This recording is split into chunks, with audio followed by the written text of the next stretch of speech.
వదినా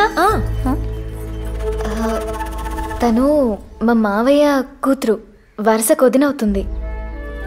వరసే కదా.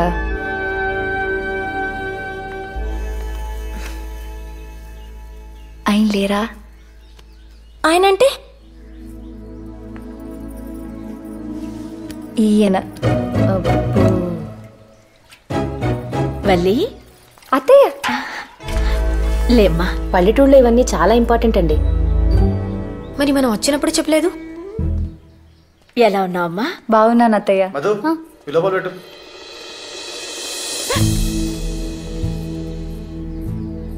ఏంటి వల్లి, బాను కోసం వచ్చావా? ఒక్క చొక్కా ఇస్తే చాలు ఈ పిల్లకి దేనికైనా సమాధానం చెప్పేసేలా ఉంది. ఎరా వడ్డించేనా? సరే అమ్మా. వల్లి నువ్వు కూడా రామ్మా. ముందు బయటి వాళ్ళని తినేనేంటి అత్తయ్య, మనం చివర్లో తిందాం.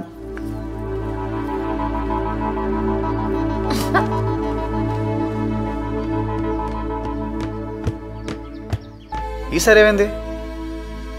నీ కాబోయే పెళ్ళాన్ని చూసి కడుపు నిండిపోయిందా?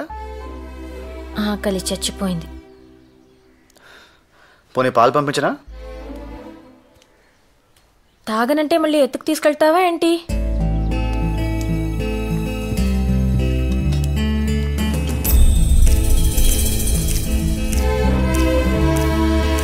ముందు ప్లేట్ ఇటు పట్టు, పట్టు తీసుకో. బాగా నా జుట్టు.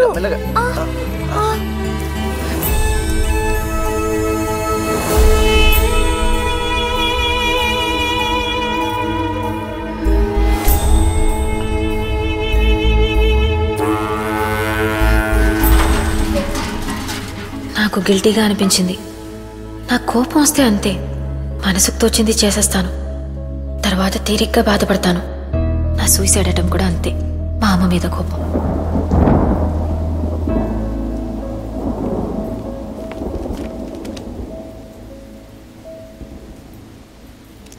మీ నాన్న చెప్పినట్టు మంచి భార్య అవు వీడికి. నువ్వేం సంపాదించక్కర్లేదు, వీడికే బోల్డ్ అంతుంది. పని చేయక్కర్లేదు. వీడింట్లో 25 మంది పనోళ్ళున్నారు. చాలా 1 వీక్లో పెళ్లి చూపులు. ఓ నెలలో పెళ్లి చేసి పంపించేస్తాను. తర్వాత నీ గురించి ఆలోచించక్కర్లేదు, భయపడక్కర్లేదు. నీ పుట్టినరోజుకి ఇదే నా గిఫ్ట్.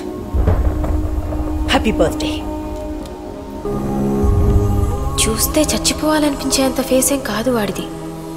ఆ టైంకి నా మూడ్ అలా ఉంది అంతే.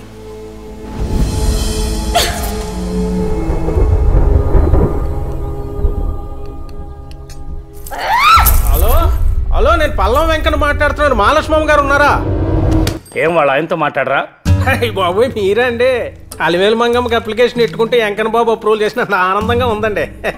ఏమండి, ఇప్పుడు ఓతి కొబ్బరికాయ ఇచ్చినట్టు ఆనంద్ గారి చేతికి మీ అమ్మాయిని ఇచ్చి ఊరి మీదకి వదిలేశారు. ఆయన పట్టుకోలేకపోతున్నాడు బాబు. అది తప్పు చేస్తే ఆయన ఎదురుతావేంటి? ఆయన కూతురు బరి తెగించిందని ఆయనతోనే చెప్తే ఏం బాగుంటుంది? ఇప్పుడు రావణాసురుడు మమ్మీ డాడీ కూడా శూర్పణఖని సమంతనే అనుకుంటారు కదే. నువ్వు కత్తి నాన్న. రావణాసురుడి వాళ్ళ ఆవిడ కూడా వాళ్ళ ఆయన్ని పవన్ కళ్యాణ్ అని అనుకుంటుంది. ఇది అమ్మోరి కత్తి నాన్న. ఇప్పుడు ఆయన తిట్టకూడదు, కూడదు, కానీ అది వెళ్ళిపోవాలి. పోవాలి. కూడదు, పోవాలి. ఏమండి, ఇప్పుడు వయసు వచ్చిన అమ్మాయిని వరసైనోడి ఇంట్లో వదిలేయడం మంచిది కాదేమో అని పీకుతుంది. మళ్ళీ తర్వాత జరగకూడదు ఏదైనా జరిగితే అది మహాలక్ష్మమ్మ గారికి తెలిస్తే నేను చూసుకుంటాను. మీరే చూసుకోవాలండి. It's responsibility. అమ్మాయి ఎంత పని జరిగిపోయింది.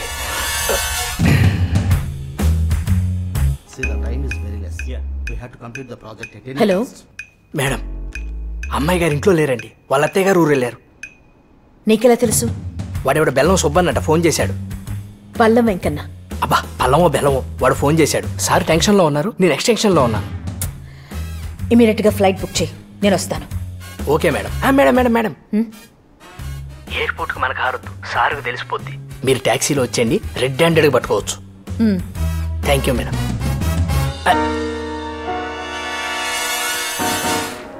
పడుకున్నాడు. మీకుందిలే ఇవ్వాలి.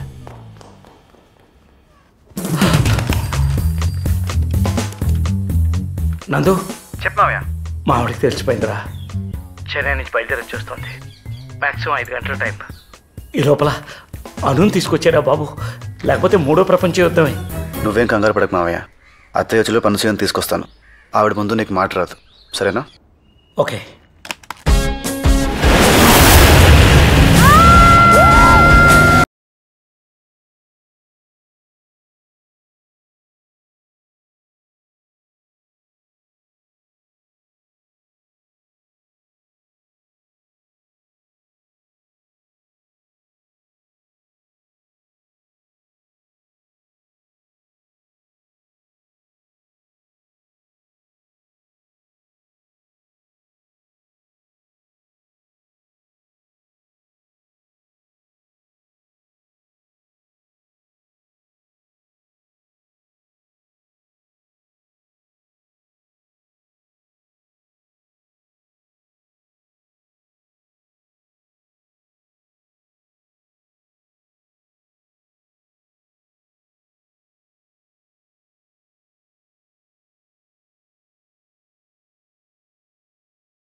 తేడా, ఇంత అడ్వెంచర్ నేను ఎప్పుడూ చేయలేదు.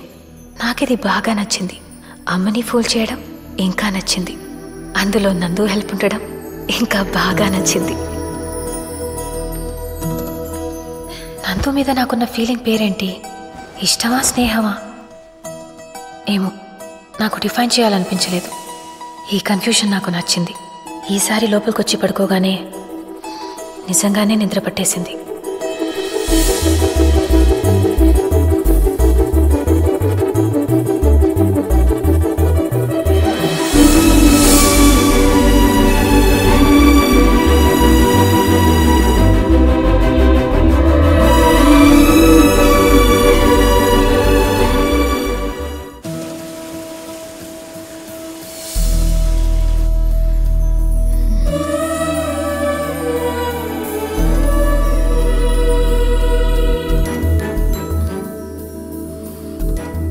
నేను ఇంట్లో వారం రోజులు లేకపోతే చాలు, స్కూల్కి సెలవు ఇచ్చినట్టు ఎవరికి వాళ్ళు పారిపోతారు. శేఖర్ వాళ్ళు సంబంధం చూడడానికి ఎందుకు రాలేదో కనుక్కోలేదు. ఏంటి? శేఖర్ గారు వాళ్ళు రాలేదని అందరికీ ట్యూషన్ చెప్పేస్తున్నారు. ఎవరో ఫోన్ చేసి మనకి సంబంధం ఇంట్రెస్ట్ లేదని చెప్పారంట. వాళ్ళకి రావడం ఇష్టం లేక ఏదో కబుర్లు ఇవన్నీ. నువ్వు బాధపడకమ్మా, నువ్వు బాధపడకో. అలాగే డాడీ. వాళ్ళ తాత లాంటి సంబంధాన్ని నేను నీకు తీసుకొస్తాను. వాళ్ళ తాత అక్కర్లేదు, వాళ్లే కావాలి. ఎందుకు రారో చూస్తాను. ఎందుకు వస్తారో నేను చూస్తాను. Your genius daddy. నేను మహా వాళ్ళు చూశాను. ఇది ఒక్క మహా మడతేసి ఇస్త్రీ చేస్తారు మీ మమ్మీని. థ్యాంక్స్ అండి, thank you so much. Just స్పోకెనా? వాళ్ళు రేపు లంచ్కి రావడానికి ఒప్పుకున్నారు.